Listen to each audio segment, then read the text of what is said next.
Hey everyone, Chris Mattson here. In this video, I'm going to show you how to make an exploded view in the CAD software. Let's do it. All right, even though I'm about to go right over to my computer and show you how to do this, I do want to encourage you to take a look at the guidebook and see some of the tips that I've given about how to create exploded views with minimal pain. Let's go over to the computer. So I have my full Braun ET66 calculator here. You can see that in here with all of its pieces. And now it's time for me to make an exploded view. Now to put this all into perspective, we have to understand that what's going on with the exploded view is that it is just another configuration of the part. So in these tabs that exist right up here, we have the manager, the design tree, we have the property manager, and then we have the configuration manager. And it's in that configuration manager that we can create multiple views. So here we have the default view, just all assembled. And I've already created an assembly view that is in the guidebook. And this is the assembly view that's in the guidebook. And so that's there, but I'm going to create another assembly view so that you can see how this is done. Before I do that, though, part of what's going on in the screen's bothering me just a little bit. I want to lighten up the part so I can see it a little better. And I'm just going to go into the beach ball, into the scene. So here we have appearances, decals, and the scene. And then here under SolidWorks lights, under ambient, I want to edit this ambient light. And is this going to let me do it? Okay. I can at least pull this all the way over to here. It's not going to look great right this second. Maybe I'll put it to halfway. This will lighten everything up just a little bit so that I can see better, because some of these dark parts are kind of hard for me to see. Okay, so that's that. Now we're going to come back over to the configuration manager, and in that configuration manager, I am going to right-click on this exploded view and say collapse, and that takes me back to my default view. We're going to create a new one. And to do that, I am simply going to get off of that thing.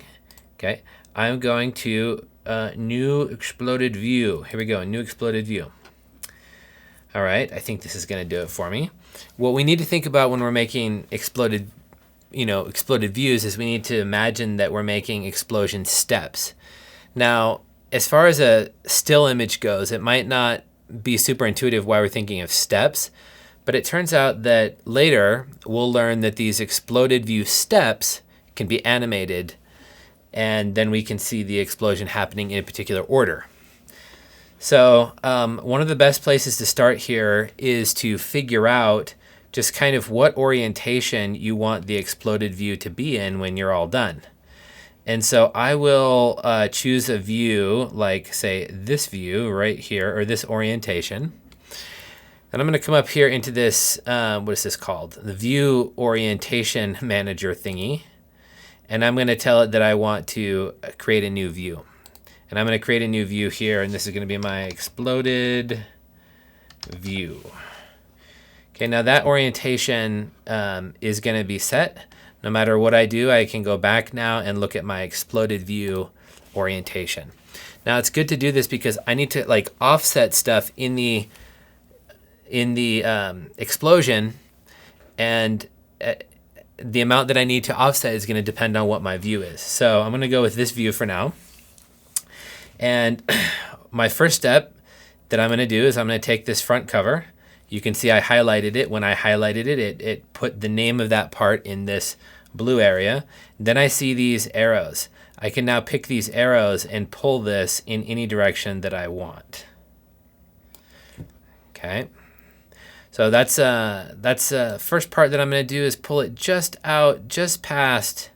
Actually, I'm going to leave it just overlapping just a little bit like that. So it's overlapping these buttons. And I'm just going to say that I'm satisfied with that. All right. Now what I can do is choose another part. And in this case, the parts that I want to choose, let's see, I'm going to click this button right here under the options, because this is the default. It will show up that way. And I want you to see what happens with this. I want to take all of these back pieces, this, battery door and also the back. I'm holding shift and clicking, and then the big label, the small label, this little foot pad, and this little foot pad, and I want them to be exploded together. So I'm going to choose the direction. I'm going to go off into this Z direction. Okay, now when I do that, it will separate them all slightly differently, which is actually quite a useful command if I want to just grab everything and then do this and pull it in that Z direction. It will kind of separate everything out. But in this case, I'm wanting these to stay together.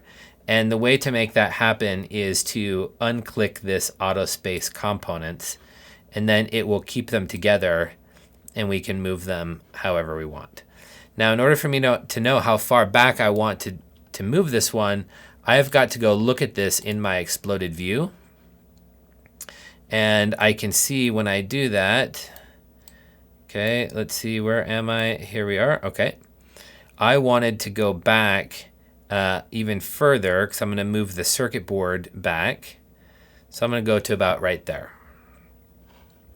I hit done on this. And now I can see I have two explosion steps over here, explode step 1 and explode step 2. I can keep adding steps by simply grabbing a part that I want to explode. And in this case, I'm going to grab a set of parts, another set of parts. I'm going to grab this backer, this LCD backer, and I want to also grab the actual LCD. Okay, and I want to grab the contact for the LCD, and I want to grab the bezel for the LCD and the LCD cover. So I'm going to take all of those pieces and I'm going to push them backwards. Okay, now we see what's going on here. I actually want these to be together in my particular explosion. So we do that, and now this arrow's moved down here. Is that okay? Yeah, that's going to be okay. And see, I can move it in this direction. That's great. I'm going to go back and look now at my exploded view. Okay, we're going to go back a little bit further. Okay, to about right there. I'm going to say done on that piece.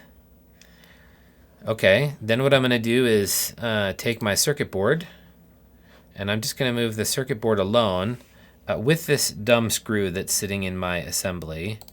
Looks like I didn't put all the screws in my assembly, as you should.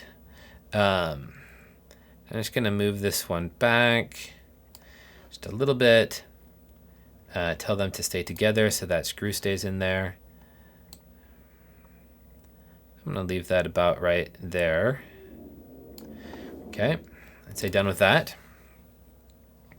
Now what I want to do is get the LCD, I want to get the silicone pad, the large silicone pad.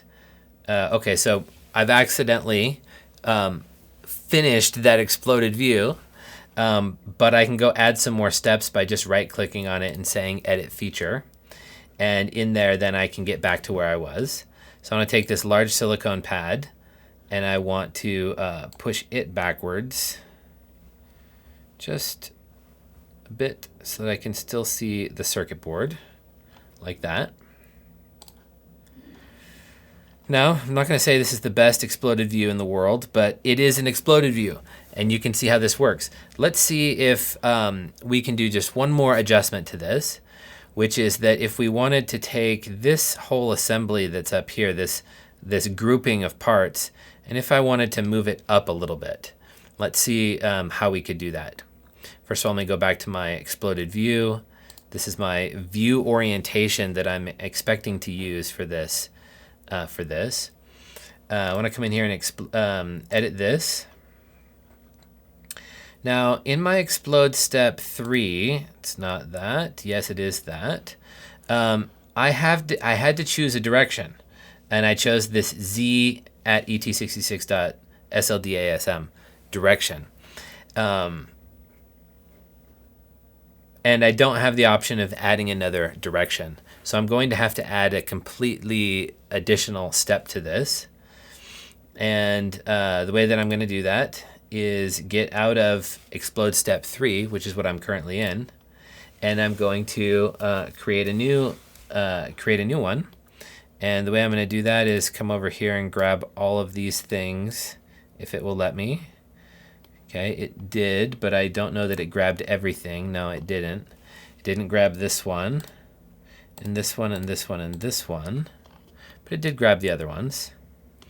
And I'm going to move this now in this upward direction, and actually, oh no, I've just kind of messed that up.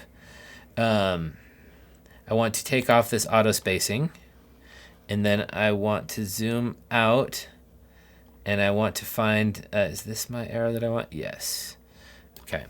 Now I'm going to get to my exploded view orientation, and then I can place this in the spot where it's going to make more sense.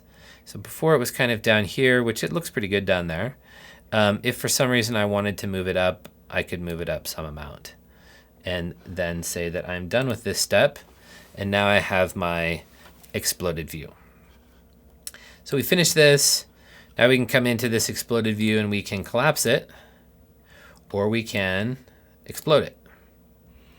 And so now we have these exploded views.